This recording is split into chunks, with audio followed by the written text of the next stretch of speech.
काळ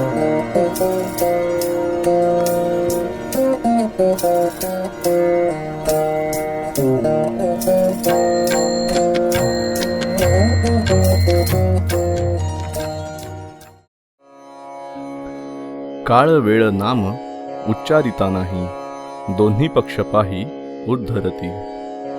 राम कृष्ण नाम सर्व दोषाहरण, जड जीवा तारण हरि एक.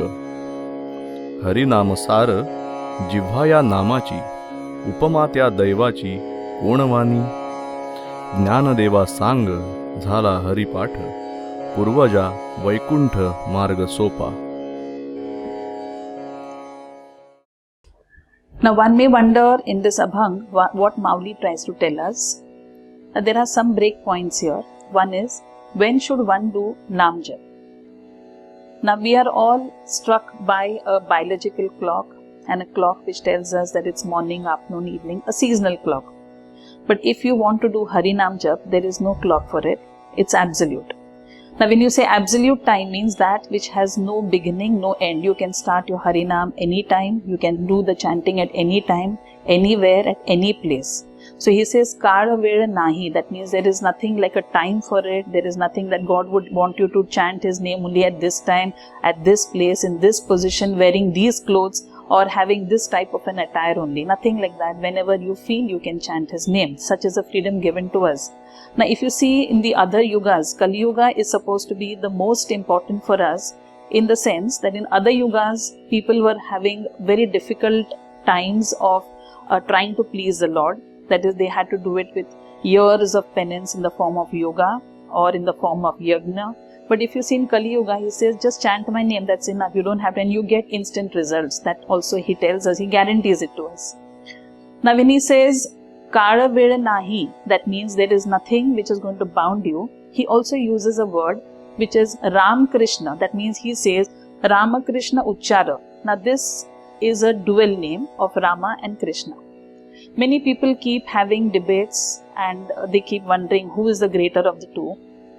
One has to understand, Mauli tells us to chant both of them in unison. The reason that is, he says Ram Krishna Hari. The reason for that is, Rama is supposed to be an expression of the passive self in us, and Krishna is supposed to be an expression of the active self in us. Now, not at all times are we always active, nor are we passive. We have a blend of the two, and therefore, the best way that we can chant is, the best name that we can chant is obviously Ram Krishna Hari. Now, coming to the next part of the same thing, he says that the chanting becomes so much a part of yourself that even when you are not aware, you still keep having the chanting going on inwardly. I'm sure most of you who are into Nam Jap must have experienced that.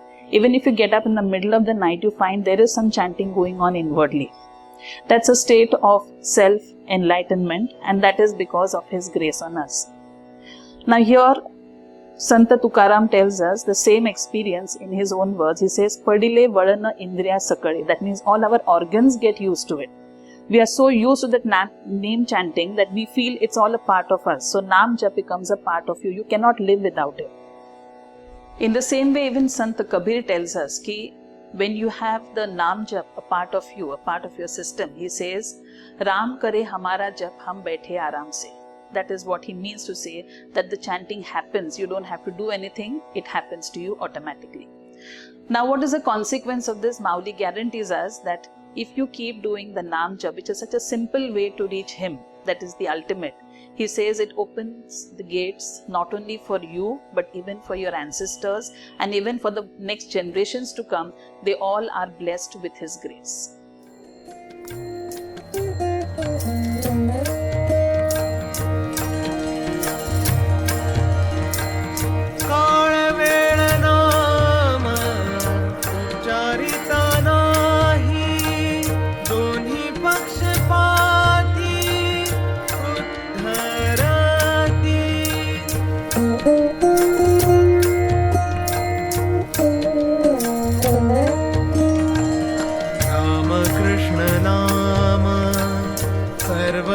Shah